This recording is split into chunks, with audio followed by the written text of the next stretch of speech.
आता तर स्टॉप असेल ना. नमस्कार. आपल्या सर्वांना ज्ञात आहे की 29 तारखेला जे काही नामनिर्देशन दाखल करण्यात आलं तर शेवटच्या 2 ते 3 मिनिटांमध्ये एक नाट्यमय घडामोडी घडल्या आणि तिथे भुसर्डी येथील राहणारे अमोल शांताराम पाटील यांनी डमी उमेदवारी फॉर्म दाखल केला आणि त्यानुसार मी एक पत्रकार परिषद घेऊन थेट माननीय आमदार साहेबांवर आरोप केले होते की हा डमी उमेदवार जो उभा केलेला आहे तो माननीय आमदार साहेबांनीच उभा केलेला आहे अशा बद्दलचं मी सांगितलं होतं. त्यानंतर लगेचच आमदार साहेबांनी एक छोट्या छोट्या का होईना 2-3 पत्रकार परिषद घेतल्यात आणि त्यात ते बोलले की याच्याशी माझा कुठलाही गाडीमात्र संबंध नाही, लोकशाही आहे आणि लोकशाहीमध्ये कोणी पण भरू शकतो. नक्कीच आमदार साहेब, आप्पासाहेब तुम्ही बोलताय ते बरोबर आहात की लोकशाहीमध्ये कोणीही उमेदवारी अर्ज दाखल करू शकतो. हे तर मी पहिलेच बोललेलो होतो की लोकशाही सुदृढ आणि बळकटी करण्याचं एक लक्षण आहे. परंतु तो जो काही उमेदवारी अर्ज भरला गेलेला होता हा लोकशाही मार्गाने भरलाच गेलेला नव्हता, तर हा आमदार साहेबांच्या धटिंगशाही, गुंडगिरी आणि दहशत यानुसार तो भरला गेलेला आहे असा थेट आरोप माझा आमदार साहेबांवर. आमदार साहेबांनी असं सांगितलं की या उमेदवाराशी माझा काडी मात्राचा संबंध नाही. मला काही 2-3 प्रश्न आमदार साहेबांना विचारायचे. या प्रश्नांची उत्तरं जर कधी आमदार साहेबांनी दिली तर मी मान्य करेल की बाबा हा आमदार साहेबांशी या मात्राचा संबंध नाही. नंबर 1, उमेदवार डमी जे आहेत अमोल शांताराम पाटील, अमोल शांताराम शिंदे यांनी जो हे राहतात भुसर्डी येथे बडगाव तालुका, यांनी जो त्यांचा फॉर्म निर्देशित केलेला आहे किंवा जो फॉर्म भरलेला आहे ह्या फॉर्मवर जे काही सूचक आहेत ते एकही घुसर्डीचा व्यक्ती नाही, एकही बडगाव तालुक्याचा व्यक्ती नाही किंवा एकही पाचोरा ग्रामीणचा व्यक्ती नाही. जे सूचकांची नावं जो फॉर्म आहे ही सर्टिफाईड नक्कल माझ्याकडे आहे. त्यानुसार मी सांगतो जर कधी हा फॉर्म त्यांनी भरलेला असता, ज्या व्यक्तीने भरला असता, तर कदाचित त्याने त्याच्या गावातले 2-4 लोकांची नावं, बडगाव तालुक्यातील एका दुसऱ्याचं नाव, काही इकडची नावं घेतली गेली असती. सूचक म्हणून जेव्हा आपण डमी फॉर्म भरतो आणि जर अपक्ष म्हणून फॉर्म भरायचा असेल तर तिथे 10 सूचक असणे गरजेचे आहे. तर असा एकही सूचक ना त्यांच्या घरातला आहे, ना त्यांच्या मित्रपरिवारातला आहे, ना बडगावातला आहे. सूचकांची यादी आहे, सर्टिफाईड नक्कल माझ्या हातात आहे. मी तुम्हाला ते वाचून दाखवतो की त्याच्यावर सूचक कोण कोण आहे. त्याच्यात सूचक म्हणून नाव आहे भूषण पेंढारकर, पुढचं नाव आहे चेतन राजपूत, पुढचं नाव आहे विजय भोई, गणेश काळे, छोटूलाल गोविंदा चौधरी, आकाश राजेंद्र पाटील, शंतनू रवींद्र सोनोने, विक्रम हेमराज पाटील, शुभम राजू शेळके. ही जी सगळीची सगळी मी नावं वाचलेली आहेत. भूषण पेंढारकर कोण आहेत हे मला तुम्हाला सांगायची गरज नाही. हे माननीय आमदार साहेबांचे जवळचे निकटवर्तीय कार्यकर्ते, पदाधिकारी आहेत. छोटूलाल चौधरी हा पाचोऱ्यातला त्यांचा प्रमुख पदाधिकारी आहे, हे मला सांगायची गरज नाही. हाईट म्हणजे सगळ्यात महत्त्वाचं विजय भोई हा त्यांच्या कार्यालयीन कामकाज करणारा व्यक्ती, म्हणजे त्यांच्या ऑफिसमध्ये कामकाज करतो. तुम्ही पत्रकार नेहमी जेव्हा तिथे गेला असाल तर तुम्हाला त्यांनी पाणी देण्याचं याचं त्याचं काम केलेलं आहे. आकाश राजेंद्र पाटील म्हणजे आमच्या इथे राजू भाऊ आहेत, हा त्यांचा मुलगा आहे. ही सगळी जी नावं आहेत ही सगळीची सगळी नावं ही शिवसेनेशी त्यांच्याशी निगडीत किंवा माननीय आमदार जसं चेतन राजपूत हा माननीय आमदारांचा नातेवाईक आहेत. मग आप्पासाहेब जर कधी त्या व्यक्तीला फॉर्म भरायचा होता तर त्याने त्याचा कुठला नातेवाईक, त्याचा मित्र परिवार, त्याच्या घरातले, त्याच्या आजूबाजू गावाचे कोणीच घेतले नाही आणि त्याला तुमचेच लोक कसे सापडले किंवा ते त्याचेच कसे काय आले याचा प्रश्न, ह्या प्रश्नाचं उत्तर मला आमदार साहेबांनी दिलं. मला त्याचा पुढचा प्रश्न असा विचारायचा आहे की ज्यावेळेस तो नामनिर्देशित करायला गेला त्यावेळेस त्याच्याबरोबर कोण कोण होतं. त्यावेळेस माननीय आमदारांचा स्विस साहेब, ज्याला आपण पीए म्हणतो, ते राजू पाटील त्यांच्याबरोबर होते. त्यावेळेस माननीय आमदार साहेबांचा साला, सक्का साला, त्याचं नाव आहे एकनाथ पाटील, हा त्यांच्याबरोबर होता. माननीय आमदार साहेबांचा सगळ्यात जवळचा नातेवाईक समाधान पाटील हा त्यांच्याबरोबर होता.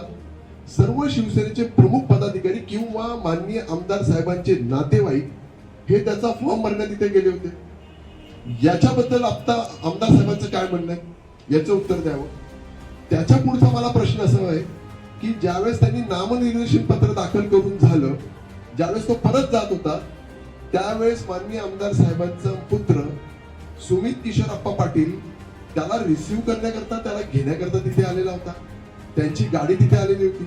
इतकी जटिलशाही, इतकी गुंडगिरी त्यावेळेस त्यांनी तिथे त्या भर चौकात, शिवाजी महाराजांच्या चौकात केली होती की दिवाळी सारखा सण असताना सुद्धा माननीय आमदार साहेबांच्या कार्यकर्त्यांनी आणि त्यांनी स्वतःने केलेल्या गुंडगिरीमुळे आणि दहशतवादामुळे माझ्या इथले असलेल्या व्यापाऱ्यांचे काही काळाकरता दुकानं बंद झाली होती, व्यापार काही काळाकरता थांबला होता.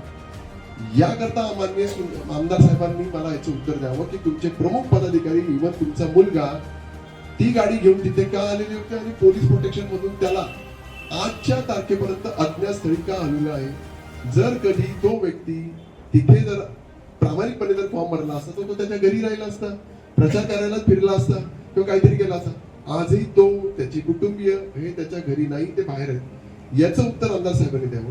आमदार साहेब बोलत असताना असं म्हणाले की त्याच्या अमोल शिंदे काय संरक्षण मंत्री आहेत का DYSP आहेत की कोण मोठा आहे. म्हणजे खरं तर ती जी पत्रकार परिषद जेव्हा मी बघितली त्यावेळेस आमदार साहेबांनी पहिले 2-3 वाक्य अमोल भाऊ शिंदे असं बोलत गेले आणि शेवटाला त्यांनी त्यांच्या संस्कृतीचं दर्शन देऊन टाकलं आणि शेवटी करत ते माझ्यावर भावड्या, खालच्या हीन दर्जाच्या पातळीवर त्यांनी माझ्यावर यथोचित सत्कार बोलत गेले.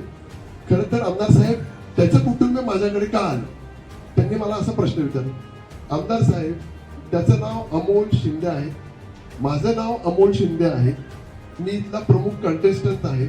मागच्या वेळेस आपण एकमेकांच्या समोर इलेक्शन लढलो होतो, निसटता पराभव तुमचा झालेला होता आणि साहजिकच ते इतर कोणाकडे नाही तर ते माझ्याचकडे दाद मागायला येतील की अमोल भाऊ आमच्या, त्याचे मिसेस मला म्हणाली की अमोल भाऊ माझ्या नवऱ्याला जबरदस्ती, मी पुन्हा एकदा खरंपणे सांगतो, जबरदस्ती त्याला उचलून घेऊन गेलेले आहेत. आमच्या कुटुंबाला कोणालाच माहिती नाही, त्याच्या भावाला, त्याच्या मिसेसला हे माहितीच नव्हतं की तो फॉर्म भरायला गेलेला.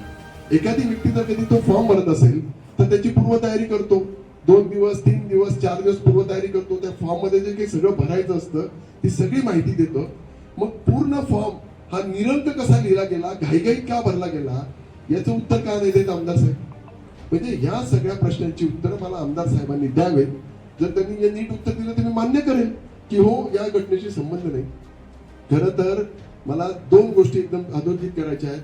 मागच्या वेळेस तुमचा झालेला निसटता विजय आणि यावेळेस ज्या पद्धतीमध्ये मला आशीर्वाद देण्याकरता पाचोरा भडगाव इथली जवळजवळ 25,000पेक्षा जास्त कार्यकर्ते, पदाधिकारी, इथली लोक, पाचोरा भडगावची लोक मला आशीर्वाद आणि सहकार्य देण्याकरता, साथ देण्याकरता, माझं नामनिर्देशन करण्याकरता 28 तारखेला इथे उपस्थित झालेली होती.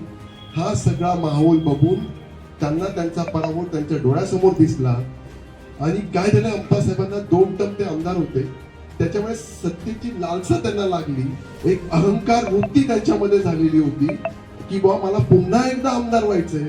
आपण म्हणतो ना एखादी गोष्टीचं रक्त तोंडाला लागतं, तसं सत्तेचं रक्त मान्य आमदार साहेबांना लागलं आणि पुन्हा एकदा आपल्याला आमदार कसं होता येईल याच्याकरता झटपट त्यांची झाली आणि म्हणून घाईघाईमध्ये त्यांनी एक डमी उमेदवार अमोल शिंदे इथे उभा केला. मला खरं तर आमदार साहेबांना या निमित्ताने आपल्या पत्रकार परिषदेत विनंती करायचं, आमदार साहेब, मी मागे सांगितलं होतं की तुम्ही पहिला नाही तर शेवटून पहिला येणार आहेत. त्याच्या पुढे मी तो आज सांगतो की ही जी घटनाक्रम घडलीत ना त्याच्यामुळे कदाचित अप्पासाहेब तुमचं डिपॉझिट सुद्धा जमा होऊन जाईल. म्हणून माझी तुम्हाला या पत्रकार परिषद निमित्ताने अप्पासाहेबांना एक विनंती करू इच्छितो, अप्पासाहेब, की आपले नेते माननीय एकनाथजी शिंदे यांची जर कधी तुम्हाला इज्जत वाचवायची असेल तर तुम्ही जनतेची माफी मागून स्वतःची डिपॉझिट, म्हणजे तुमची डिपॉझिट चालली जाईल ना, तर ते डिपॉझिट वाचवण्याकरता तुमची डिपॉझिट वाचून घ्या. ते डिपॉझिटला भरलेले पैसे तुमचे तुम्ही परत स्वगृही परत करून घ्या आणि तुम्ही माघार करून घ्यावी अशी या निमित्ताने विनंती माझा त्यांना सांगणं माझं आहे की मान्य आमदार साहेबांनी करून घ्यावी. कारण पाचोरा भडगावातील सर्व संपूर्ण जनतेचा, एक सुसंस्कृत असलेल्या जनतेचा पाठिंबा हा माझ्या बाजूने झालेला. त्यामुळे मी पुन्हा एकदा जाता आमदार साहेबांना एक विनंती करतो की मी जे काही 4-5 प्रश्न तुम्हाला विचारले त्याचं त्यांनी उत्तर द्यावं. ते देऊ शकत नाही, पण त्यांनी एक डिपॉझिट स्वतःची वाचवण्याकरता माघार करून घ्यावी या निमित्ताने सांगतो आणि थांबतो. धन्यवाद. हा जो पेन ड्राईव्ह आहे याच्यामध्ये त्यांचा स्विस आहे, राजू पाटील आतमध्ये येताना दिसतो, त्यांचा शालक तो ते मध्ये आतमध्ये येताना समाधान मध्ये येताना दिसतो. त्याच्यानंतर त्यांच्या शालकाच्या तुकाराम पाटील हा दिसताना दिसतो. त्या सगळ्या गोष्टींचे पुरावे हे शासनाने दिलेली आहे. ही मी कुठून इकडे तिकडे मिळवलेली नाही. ही मला शासनाने दिलेली पेनड्राईव्ह हे सर्टिफाईड पेनड्राईव्ह आहेत.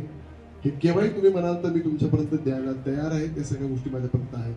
खोटं बोललो नाही. खोटं फक्त आणि फक्त पूर्ण 10 वर्ष माननीय आमदार साहेबांनी खोटं बोललं आणि जनतेची दिशाभूल केली आणि विकास स्वतःचा करून घेतला. अशा पद्धतीचं काम त्यांनी इथे केलं. धन्यवाद.